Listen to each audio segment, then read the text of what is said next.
relative max at x equals negative 2 and 3. Relative max is 4 at x equals negative 2 and is 2 at x equals 3. What if I ask now what is the relative min? Let me ask it in order. Where is the position of the relative min? X0. How much is the relative min? 1. Very good. So relative min at x equals 0 is y equals 1. Okay. Find f of negative 2. They want us to find f of negative 2. How much is f of negative 2? Can anyone? Yeah, can you just put that paper up there real quick that you were writing? Yes. We'll go over it in a minute.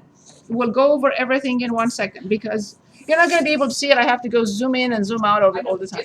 Actually, I need to like see and look at the paper. I can't do it's hard for me to like keep track of like what you're saying when I can't. Yes, I'll show you both of them in a second. 1 second, both of them. So f of negative 2. Can anyone give us f of negative 2? F of negative 2. 4. Good. The values of x for which f of x is 0, we already determined those. How are they called when f of x is 0? How are they called? The zeros of the function, or when f of x is 0? They're also called x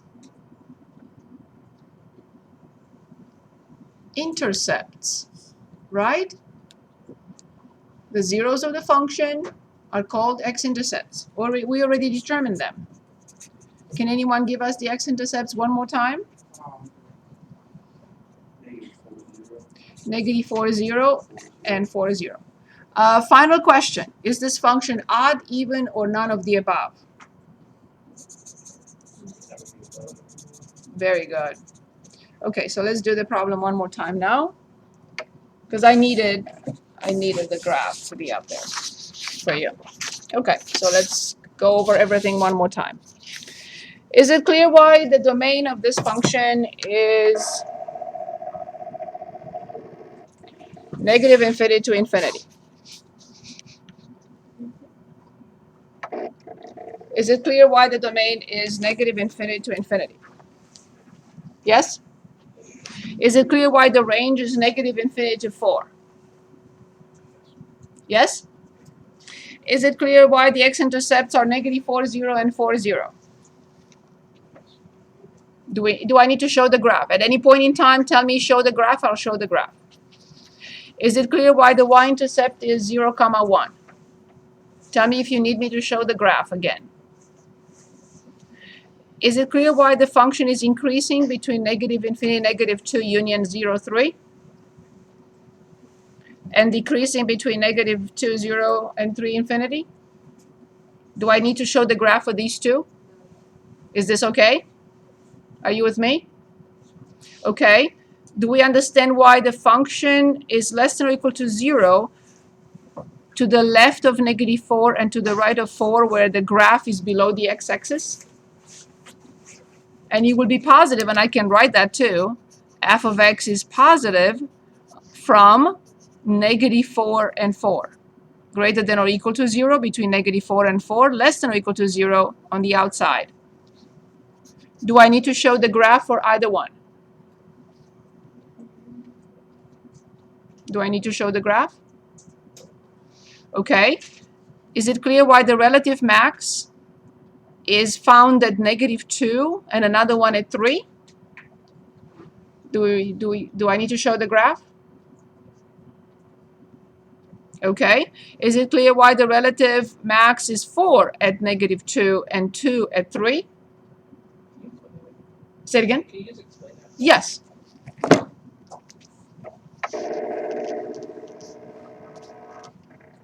Okay. So the function is increasing till a peak. So this must be a relative max. It's decreasing to a low value. Then it's increasing to a peak and then comes down. So this must be a relative max. This must be a relative min. And this must be a relative max. Is that clear? Okay, so the relative max is when x is -2. That's the position. At x equals -2, there is a maximum. Then at x equals 3, at the position at x equals 3, there is a maximum. At x equals 0, at position 0, there is a minimum. How much is the maximum? 4 at -2. How much is the maximum? 2 at 3. How much is the minimum? 1 at 0. Better? Perfect.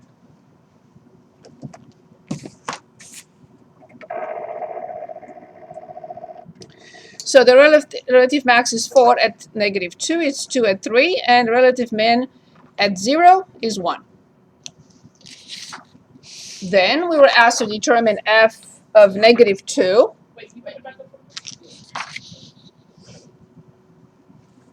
Is that okay so far?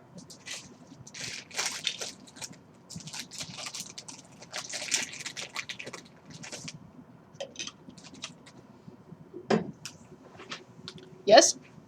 Is that okay? So f of -2, we determined it was 4.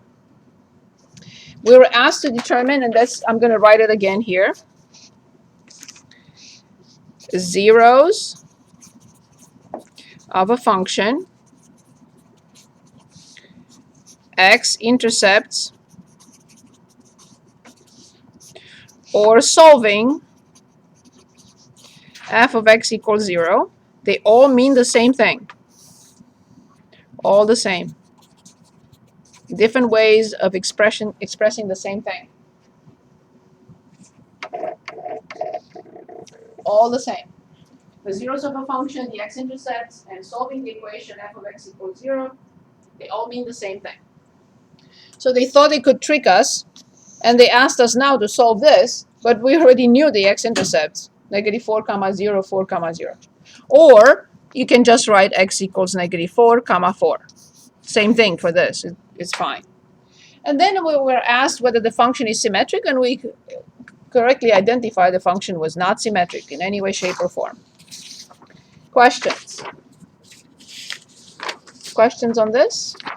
Are we comfortable with reading from a graph, finding the domain, max, min, increasing, decreasing? Is that a yes?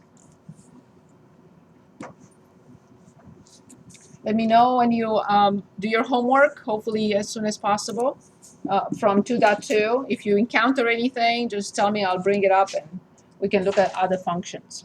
Last thing for today, I would like to look at what is called a piecewise defined function. Piecewise defined function. So here's an example. We're asked to graph it, of course. So let's look at 64 on page 252.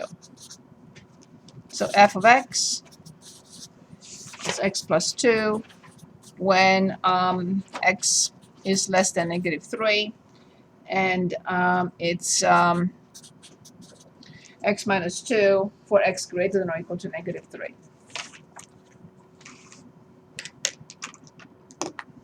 So notice what happens here. For certain values of x, the function is x plus 2. For other side of the real line, other values of x, the function is x minus 2. But these two put together create function f of x. Do we have an example from real life situation that uses a piecewise defined function? For certain numbers of x, a function, other numbers of x, a different function, other numbers of x, a different function, and so on and so forth. Perfect. Depending on how many minutes we use. Excellent. Is there another example of a piecewise defined function? And I have a hint for you. Every year. It's a piecewise defined function. What am I referring to? Taxes. Yeah, piecewise defined function. I'm making up numbers. I don't know the code. For someone who earns between 0 and 20,000, a certain function. Between 20,000 and 50,000, a different function. Between a different percentage. Between 50,000 and 100,000, a different percentage. That's a piecewise defined function. Taxes. Okay, how do we graph this function? we're asked to graph f of x. So the first thing we have to do, we have to find the domain. Every time I'm asked to graph a function, the first thought is find the domain. Okay. I look at the function and I'll say this in interval notation is negative infinity to negative 3. Would you agree? Is the interval or the inequality x less than negative 3, does this have this as a interval notation as solution? X less than negative 3 from negative infinity to negative 3. Is it a yes or a no? So then you're going to agree with negative 3 to infinity for the other one. Greater than or equal to negative 3, I have to use a bracket. It starts at negative 3 and goes all the way. Agreed? Perfect. So then what will be the domain? Look at this piece and look at this piece and tell me, the domain of this function is? Excellent. So then knowing that, I can start my table. I'll put negative infinity to infinity in the table. And my next question would be, which key x value has to be in the table? Negative 3 indeed. Of course, 0 will always be in the table, but negative 3 is the key. Why is negative 3 the key?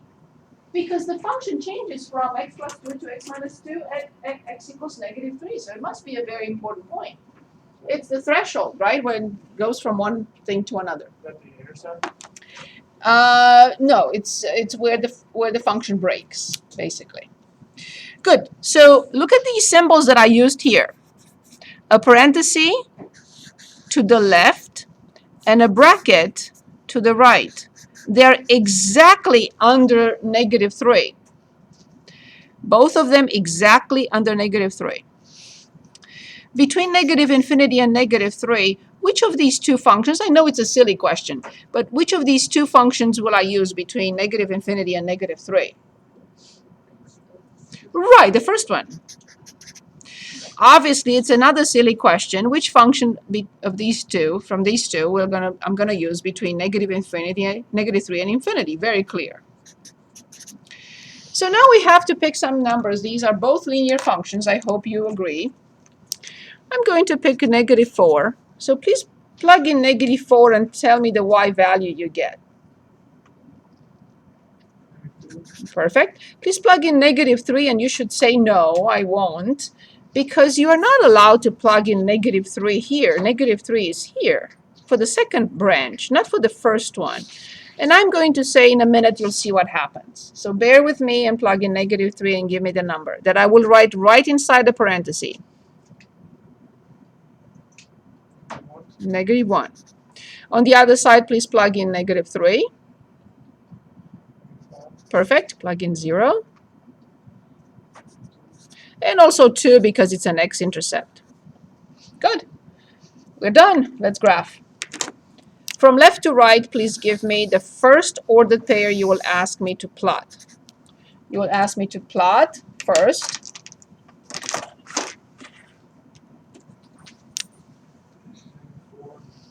Very good. I did. Next one. Exactly. So negative 3, negative 1, but this one will be an open point. Why an open point? Because I wasn't really allowed to plug in negative 3. And this tells me that negative 3, negative 1 will be an open point. I finished the left branch. I cannot extend it to the right. Not allowed, not possible. The next ordered pair. Excellent. 2, 4, 5, right here. Is this a full point or an open point? Yes, because of the bracket. Then 0, negative 2, and then 2, 0, and here's the graph. This function cannot be extended to the left. This function cannot be extended to the right. And that's how we graph a piecewise defined function.